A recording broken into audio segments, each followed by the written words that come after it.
Hi everyone, hope you're all doing well. Right, this is a follow-up because me and Keith had a bit of a video call yesterday. Well, me, Keith, Tracy, and Stacey as well. Had a video call yesterday and we come up with an idea.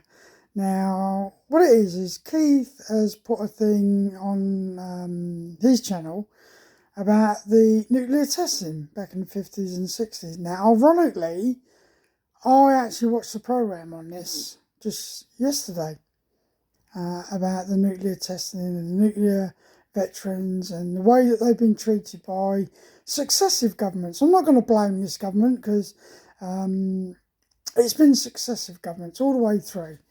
Now, the guys were out there doing or volunteering for what they thought was a bit of a holiday. Yeah, and since then, it's come about that, loads of them have died due to various cancers and so on. They've asked for their medical documents, their children have been affected, everything.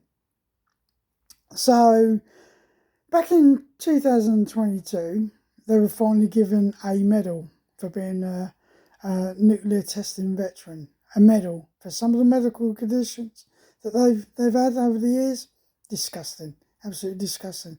They've asked for their personal documents. Yeah, somehow they've all disappeared. The way that these scandals go on, and the way that the politicians treat the people that have served this country, I find absolutely abhorrent. I really do. I was involved in the Gulf War. And there's a thing known as Gulf War syndrome. Now, I know that the American administration has recognised that some of the troops that were involved in the Gulf War in 1991, have got this Gulf War syndrome. The British government, no, nothing. So with the nuclear testing, it's about time that people put their hands up. A lot of the veterans that served there, because we're talking 70 years ago now, someone needs to put their hands up and say, this did happen. And to be honest, compensation's no good to a lot of these people now because they passed away. But it's about time that people got honest about what happened. There was no protective equipment. There was no protective clothing. A lot of the guys, and I've seen the videos, they were sat there in shorts. Some of them with no shirts on, probably a boonie hat on, because they're out at Christmas Island. But that was it. They were told to turn their backs when the thing was detonated, and then they were told that they could turn around and see what was happening. And the mushroom cloud was immense, absolutely immense. But the reason I'm going on about this thing about nuclear testing is during our time in the military, obviously we did a thing called NBC, Nuclear, Biological and Chemical Warfare. Now, during the 80s, I was involved in an exercise called Liquid Chase. And what this was a group of scientists came over from Portendown. And okay, we weren't subjected to any bacterial or chemical stuff or even nuclear. But what we had to do was actually work in that type of environment. So we were in our IPE, our noddy suits, our respirators. We had to carry out eating and drinking drills, and any of us that did it, remember the eating and drinking drills, guys? Especially when it came for doing a number 2, make sure you pulled that strap to get the trousers away in case you filled your trousers up. But during that time, we had to try and work in an NBC environment. Now, at the time, I was the NCO in charge of fire support fitter section of the 1st Battalion of Black Watch. And I was on what we call a barrow, an FV434. A lot of you guys that know the REME and were mechanised, you'll know it's the 432 that had the crane on the back. And what we used to have to do was pack lifts on the 432s.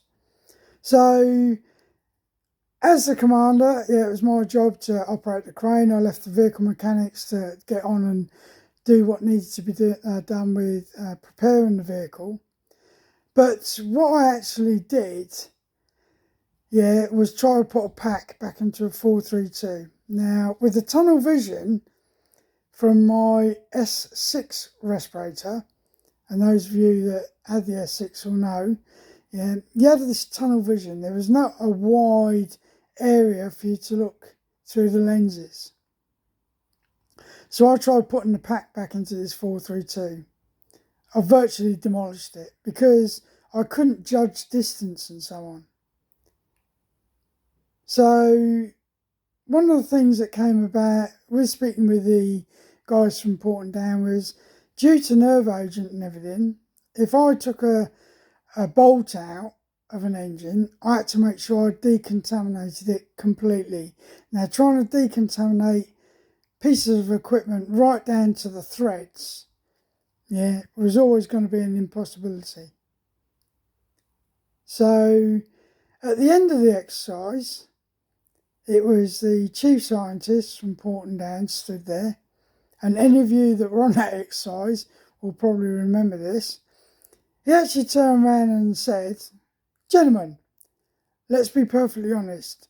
The only person that can survive in an NBC environment is the guy with the blue suit on with the red knickers on the outside." Meaning Superman. Now, this came from a scientist from Porton Down, yeah, and this was in the 80s.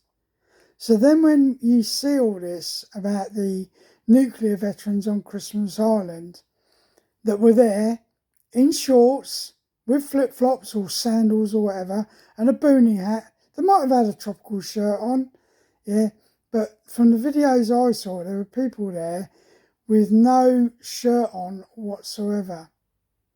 Yeah, and then years on, they find out they're getting all sorts of cancers and so on. A lot of the wives miscarried. Yeah, a lot of the children, a few of the children, I should say, were born with deformities. And it's now a case of those children that weren't born with deformities are now wondering, yeah, is this something that's going to be passed on to the next generation? So what I would say is these politicians that stand there and spout on, yeah, please be honest with people. I know you're going to find it difficult, yeah, but be honest, because really these people don't deserve to be treated in that manner. They really don't.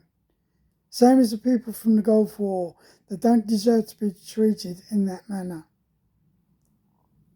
Anyway, like I say, Keith and I had a chat yesterday and we decided we'd sort of make comments on various videos that we each make. And that one came to light purely because, like I say, yesterday I watched a programme about the nuclear testing veterans. Anyway, I'll let you all get on. Take care of yourselves and hopefully I'll see you soon.